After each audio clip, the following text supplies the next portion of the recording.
Good morning, seculars, or afternoon or evening, whenever you're listening.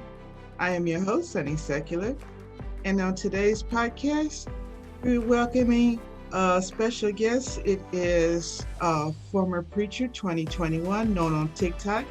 He has 1,000 followers, and he is going by an atheist as well as a humanist.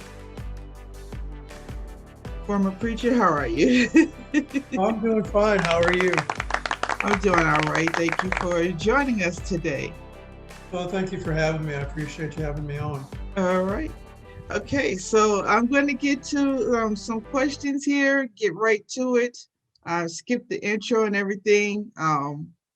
For the people who are just joining right now, Secular Minority Podcast is a podcast that's basically, um, we have a humanistic perspective on life. We bring up current topics and social media and things going on around us, and we often share our deconversion stories. Former Preacher 2021, what was it like growing up? I understand that you were started out as National Baptist and then you went to Southern Baptist. So let us know what it is. What's the difference between those two? Okay, the National Baptist Convention is, I believe, the largest African American Baptist denomination in the United States. Okay. So, my father was a National Baptist pastor for most of my life, but he switched to being a Southern Baptist mostly out of convenience. There came a time where he built a church in the city in which he lived. And the Southern Baptists, I don't know if they still have this group within their convention today, but they were called the Baptist Builders. And so they provided uh, the builders, as long as you have the material, they will come and build the church for you. Oh, okay. They brought their own, trailers, whatnot to sleep in. And as long as you have the material and whatnot, they would build the church for you. So, because of that relationship, he became a Southern Baptist. And when I became a preacher, I went to Southern Baptist Theological Seminary in in Louisville, Kentucky. So that's how I became Southern Baptist. But for most of my life, I was National Baptist. Okay, so you grew up a PK. Yes, I did. Yeah. Did you get a lot of people giving you any type of slack for being a preacher's kid? No, my childhood was fairly normal. I was in public school for most of my life. Well, actually, all of my life. I graduated from public high school Okay. in 1988. I went to a private Presbyterian school, but it was not a religious school. It was founded by a Presbyterian minister. The school is called Maryville College. It's in Maryville, Tennessee. It was founded in 1819, and its claim to fame was that, or is that, it was the first um, school in the South to accept African Americans as students. So while African Americans were still slaves, they were accepting blacks as students. And the only time that it shut down was during the Civil War, and here recently during COVID. That's the only time that the school shut down. But that's its claim to fame as far as blacks are concerned, was when the rest of the country was segregated, they were accepting black students. Okay. So were there a lot of African American Southern Baptists? Believe it or not, there's quite a few. Given the history of the church, there are quite a few African American churches that are Southern Baptists. You just don't hear a lot about them. Right, right. And how does that sit with a lot of people knowing the history of, especially since the Southern Baptists are like the head of the uh, some of the racist organizations. They're Yeah, they're they're okay with what's going on. yeah. The Southern Baptist Convention, like any group of people that hold ideas, they are not monolithic. There has always been a group of people in the Southern Baptist Convention that hold on to Christian its race. nationalism. Well, it holds on to Christian nationalism, white racism, and still hold on to those ideas.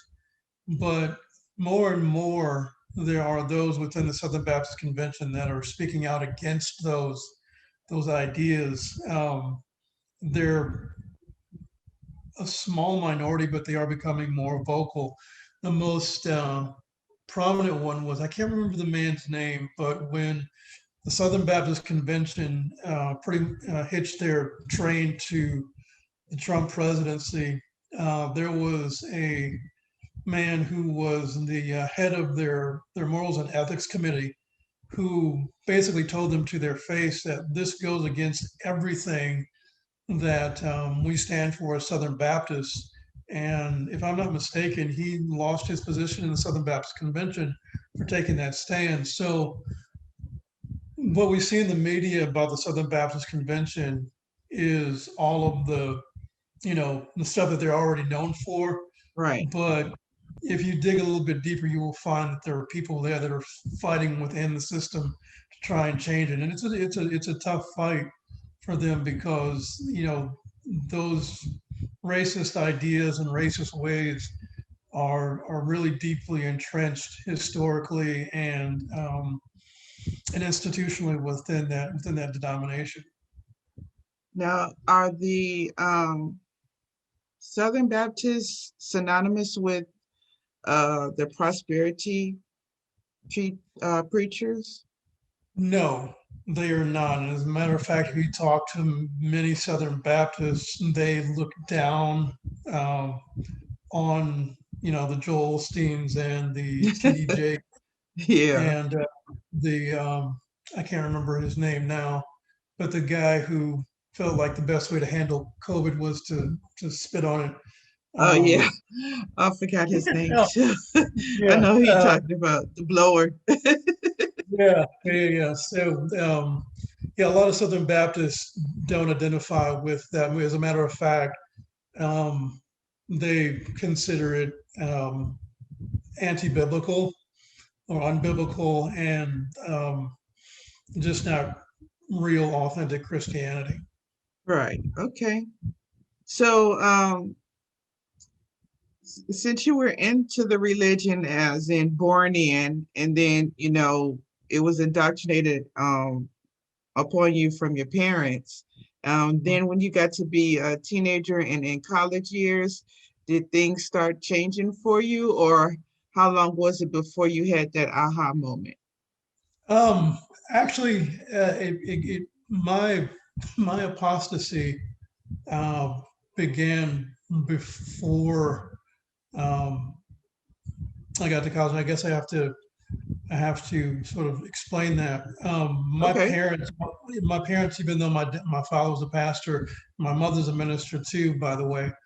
Um, Even though they were both very religious people, um, free thought was not discouraged in our home. Okay. Um, my parents taught me what they believed, um, but their constant refrain was, "This is something that you're going to have to decide for yourself, whether you believe or not." So my childhood was not like this evangelical Christian nightmare.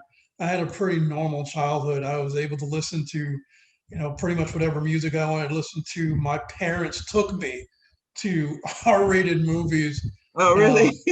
yeah, I mean, it's like, hey, I want to go see The Shining this week, and they're like, okay, yeah, let's go see it. Um, they didn't hide things from me, and they wanted me to have a broader perspective on the world because, from their point of view, um, they did not want to force their religion on me. They wanted me to accept it.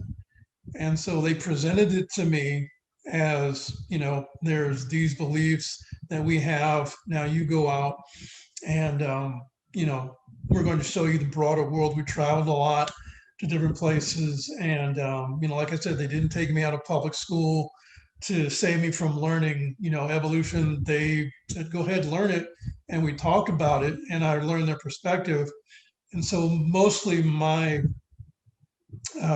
belief system was a part of me because of their teaching, but I accepted it, not because it was forced on me, it was because I truly believed it.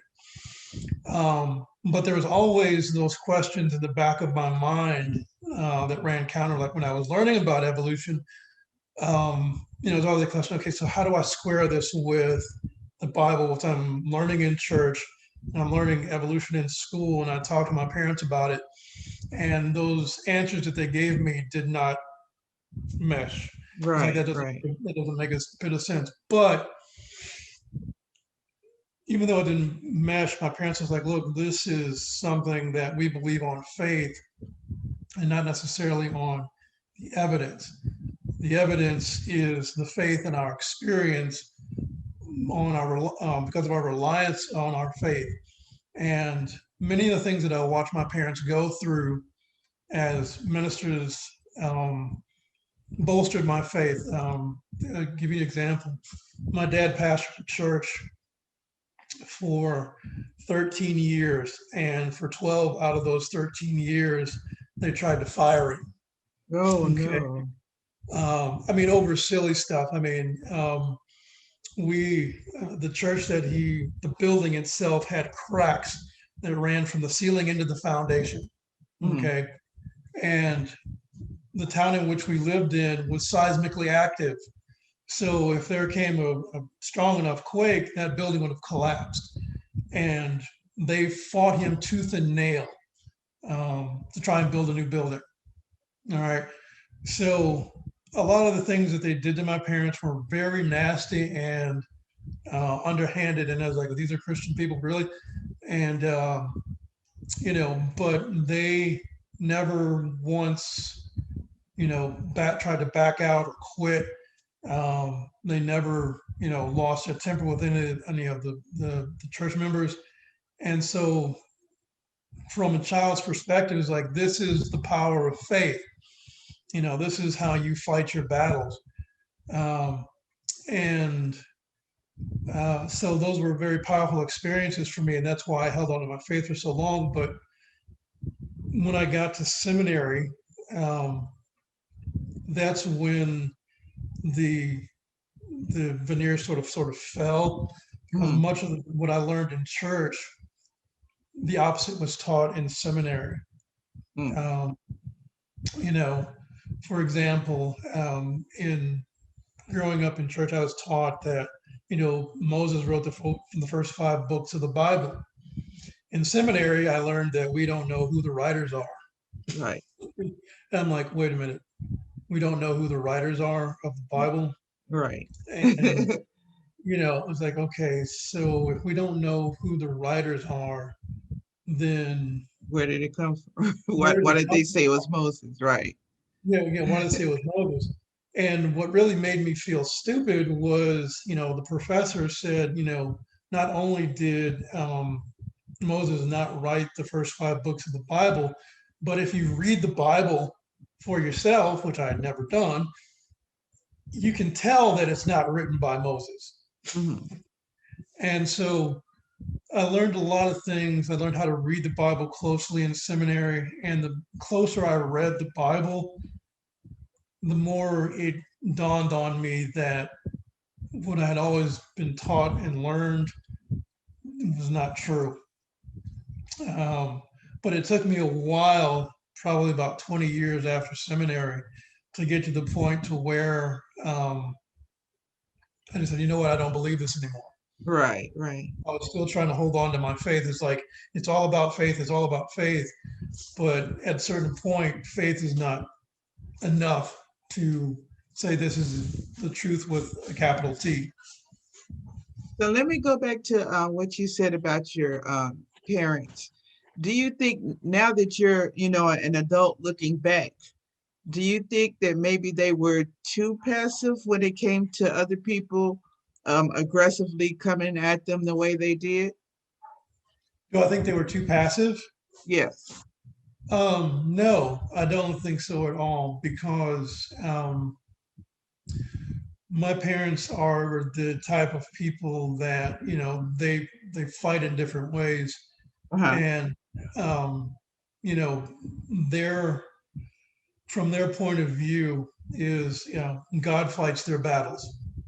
Okay. And in all of that time that, people were coming at them and they were trying to fire them, so forth and so on, there was never an argument, there was never a fight. My parents never lost their temper. But like I said, 12 out of 13 times they won. Give you an example of what I'm talking about. Um, During church service one time, one of the deacons stopped my dad in the middle of this sermon and Wow. said, "We need to hold a vote right now on whether we're going to keep Pastor Williams or not." In the middle of his, In the middle of his sermon, okay? And I'm that's, sitting there like, oh my God, that's my dad's, bold. yeah, I mean, there's like 300 people there, okay? And my dad stood up and he said, to our visitors, I apologize that you have to witness this, but I'm going to Huh. let this stand. If it is the case that this church does not want me as pastor, and you want to take a vote to fire me right now in this service, I'm okay with it. And he called the meeting right there, right there. He said, okay, all of those that want me to leave or want to fire me, stand. That many people out of 300 stood up. Wow. Okay. And I'm sitting here as, 12, 13-year-old kid watching a guy who has always said, God fights my battles. Now you're watching that. What are you supposed to think? Right, right, right. It's true. God will fight your battles because and I saw things like that throughout my entire life. And all they had to fight with was their faith. Now, eventually they fired them, but again, he says, okay, God showed me that I'm going to build a church. He went right out and built a church. I mean, these were the types of things that I saw, that whatever doubt I had in my mind, there's like faith will overcome doubt. And that's just how my life was. So when people say, do you think they were too passive? No, because it's not like they weren't fighting at all. It's just that they didn't have to do what normally people think was fighting.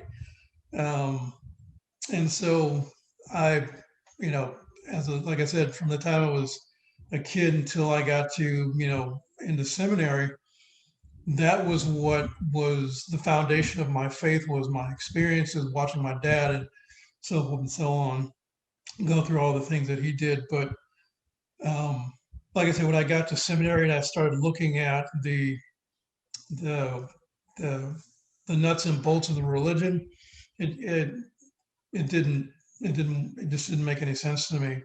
Hmm. Um, and what really pushed me, I should say pushed me away, but cut me off from those experiences was something that John Loftus calls the outsider test for faith. I don't know if you're familiar with it. No. Okay, so basically, the outsider test for faith is whatever objections you have toward other religions, you apply those objections to your own religion. And if it cannot stand, then it must not be true. Oh, okay. Okay. So, for example, I had all those experiences as a Christian, watching people overcome things by faith. Well, the truth of the matter is that all religions are based on faith. And if you step outside of your own experience within your religion and look at other people's religions, they can tell similar stories, but the stories are about different gods. Right, correct. Okay, so there are people who have stories about where they were near death's door and they prayed to Jesus to heal them, and miraculously they've been healed. But if you go to Islam, there's similar stories. Yeah. Okay, I started noticing things like that, and if I believe my religion by faith, then why was it wrong for somebody else to believe their religion by faith? Okay, Yeah. so if I can use that apologetic against them, turning that same apologetic back on myself, why does it stand? And it's like, well, it shouldn't. If faith is what both of myself and a Muslim or Hindu is using to believe, then how good is faith really to determine what is true? And you just come to the conclusion that it's not. If every religion in the world can use the same thing and determine that it's true, and that's kind of what the straw that broke the camel's back for me is I can't determine with faith what is true and what's not. Yeah, and a lot of the saying is that they call it faith because there's no evidence. There's no truth to it. Right, and I think Christopher Hitchens hit the nail on the head. It's called faith because it's not knowledge. Right. You know, Right. Okay. So going back to what you said a few minutes ago about, the walls that started crumbling down and everything when you realized something wasn't right. Had you heard of the clergy project at that point, or did you know anything about it? no, I didn't hear of the clergy project until about probably 2 or 3 years ago. Okay. Um, Yeah. and when I first heard about them, I was like, I thought that I was an anomaly. I was like, oh wow, I must be the only preacher in the world who's ever lost Yeah. his faith. And I knew I that think couldn't that's why possibly. they formed it because it was, a lot of people who thought they were the only ones. Right. But what was fortunate for me was coming out of the faith. I really didn't need that because the at the level of ministry that I was in, I could ease my way out without causing too much of a disturbance within the church. I was a minister of education and an associate pastor at several churches in Kentucky and here in Florida. Okay. And the um, the last church that I served in kind of fell apart because of the mismanagement by the pastor. Oh. So I was able to sort of back my way out, um, and I was just like, okay, that's it for me. I'm not going to do this anymore. On top of that, I was sort of having my doubts at the time, and I figured that it would be dishonest for me to serve in another church while having doubts. So I just never went back to being a minister in a church and got into education. Hmm. And so I never really needed anything like the clergy project because I really wasn't entrenched enough to say, okay, I need to get out without destroying the church and ruining other people's lives. I never needed that. But when I found out about the clergy project and heard about all of these other ministers and pastors and teachers who had it, I was like, wow, that this is more prevalent than I actually knew. And, Hmm. it gave me a lot to think about and how fortunate I was that I was able to get out the way that I did, you know. Okay. And for everyone that's listening, the notes for this show will be in the description box of the YouTube channel as well as on the website secularminority.com. And there will be a link for the clergy project on there as well. If you are inside the church and you are an educator or clergy or anything like that, and you've been questioning, they have a community where you can come into the community and have someone to talk to, and they can help you with those. Okay, now the second question that I had for you was, I noticed that you joined TikTok in November of 2020.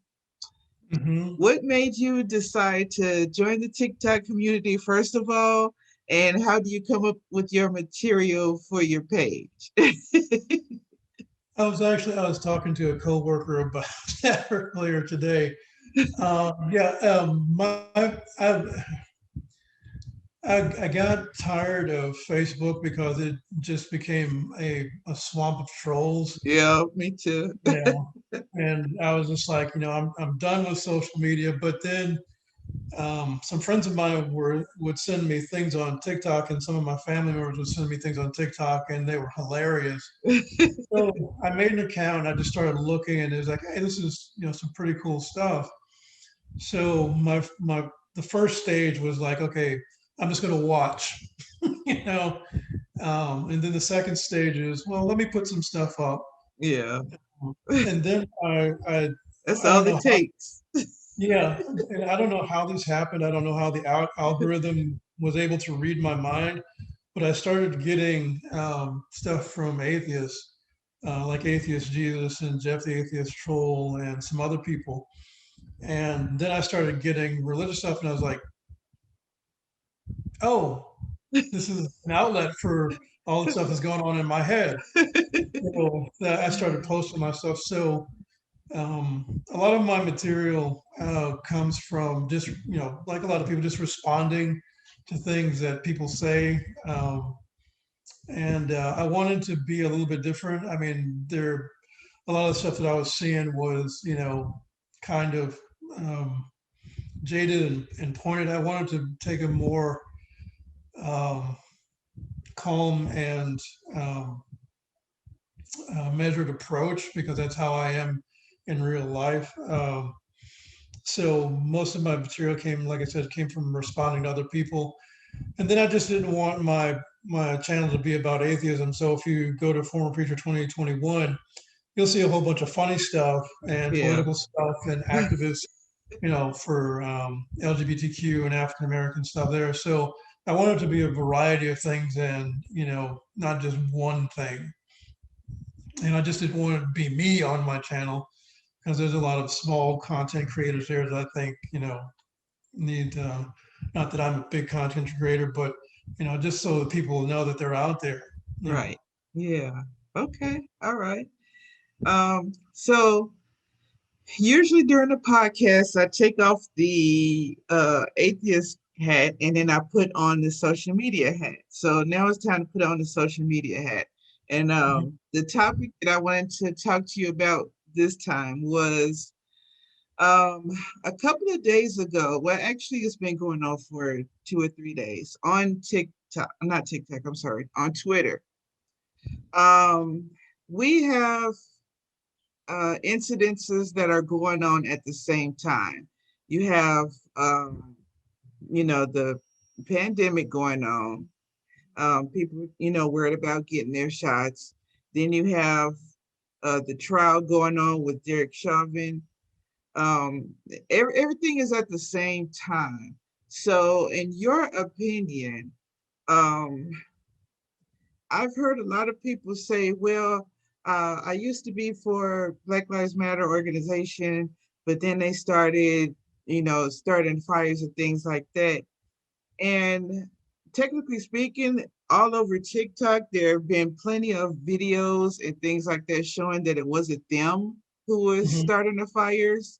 Um, how does that make you feel when people talk about what is generally a phrase saying that we matter versus placing everybody in one boat as the organization? How does that make you feel? It makes me feel like the people that do that are deflecting from the real issue. That's yeah, I have to deal with people like that at work, and I see you have a street epistemology Yeah, t-shirt on. yes, I got it from So Anthony. yeah. So I do my best to sort of tamp down my disappointment and anger with people like that, and apply some of those techniques to people like that, to get them to see that what they're doing is deflecting from the real issue Yeah, of, there are Black people in this country who, just for living their lives, walking down the street, driving their cars, you know, going for a jog, are being killed.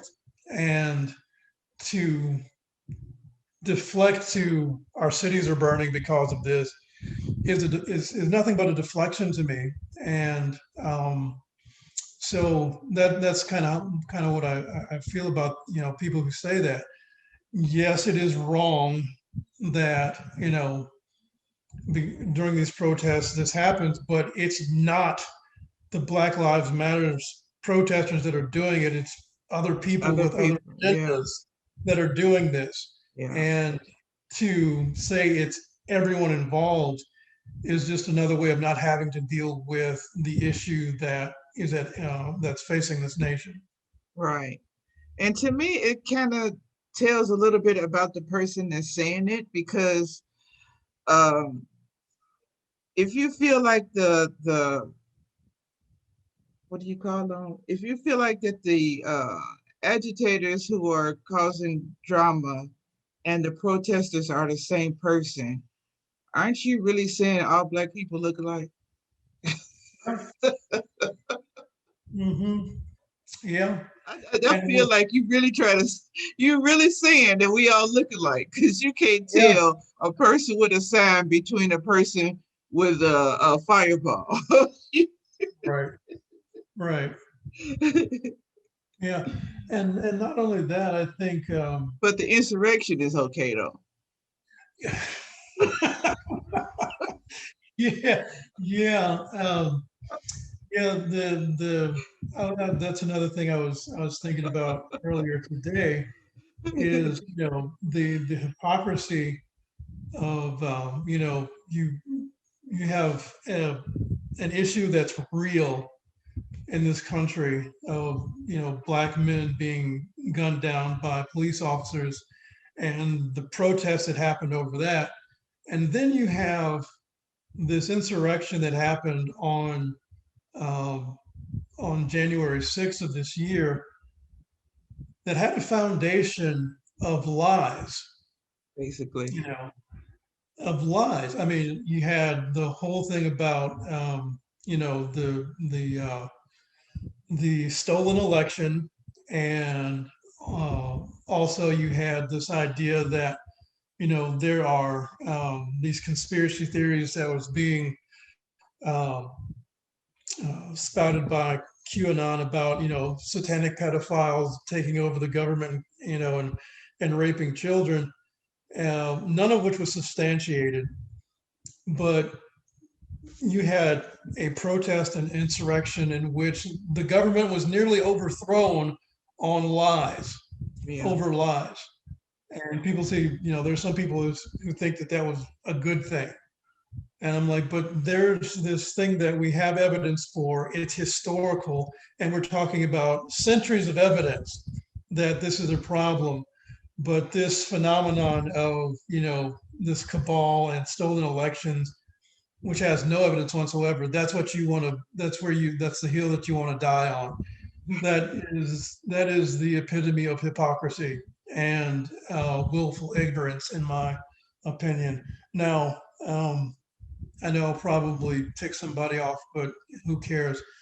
If you really want to talk about, you know, an issue of pedophilia, so forth and so on, you overthrow the Capitol on the idea that there are this secret cabal of pedophiles that are kidnapping children, and you have no evidence for that, but you're going to try and overthrow the government for that lie.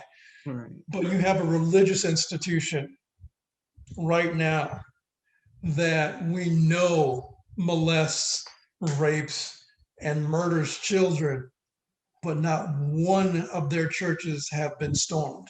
Right. Not one. Why?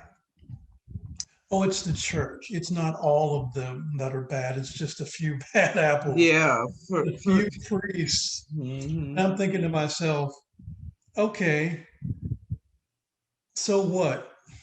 It's a few priests, but the guy Mhm. at the top is guilty of sweeping it under the rug. Right. Exactly. Moving them to But different no, churches. but everybody has a fake outrage over like, oh yes, it's terrible that the church is doing that to children, but they have charities too, and they help the homeless. And I'm like, and they rape Mhm. children. Yeah. When are you going to do something about that? When are you, as a Catholic, when are you going to say something, do something? Why isn't there not a mass exodus of Catholics? Why isn't there more outrage over that within the Catholic Church? Right. Right. You know, Right. and that to me is just another example of religious privilege that um, is in existence in this country. And it's like no matter what they do, it's a religion. You know, so Right. they get away with it. Okay. Let me go back to the atheist hat here. Okay. And we would talk about your feelings on, and I'm trying to figure out a good way of putting this because I don't want to, well, I mean, I don't really care about offending, but there are a lot of, why do you think the church has such a stronghold when it comes to the Black community, even though the Christian Bible basically does everything that's it doesn't have any good for a person of color or a woman. If you're born a woman, I feel like the Bible is not for you, and Mhm. especially if you're any actually anybody of color. It's not just Black people. Anybody Mhm. that's not a certain denomination that was in the Bible, I feel like it's not a good fit for them. Why do you think it's such a stronghold in the Black community? Um, because for so long it has been held up as a it's been held up as a source of hope for people who felt like they had none. You know, um, if you if you remember um, when black churches were first established during slavery, um, the people were oppressed. They were terribly treated. When they went to church, the pastors, the preachers, under the watchful eye of the slave masters, would preach about how after they died, they would be free from this earthly life, which had so much drudgery and pain and misery. And that hope for freedom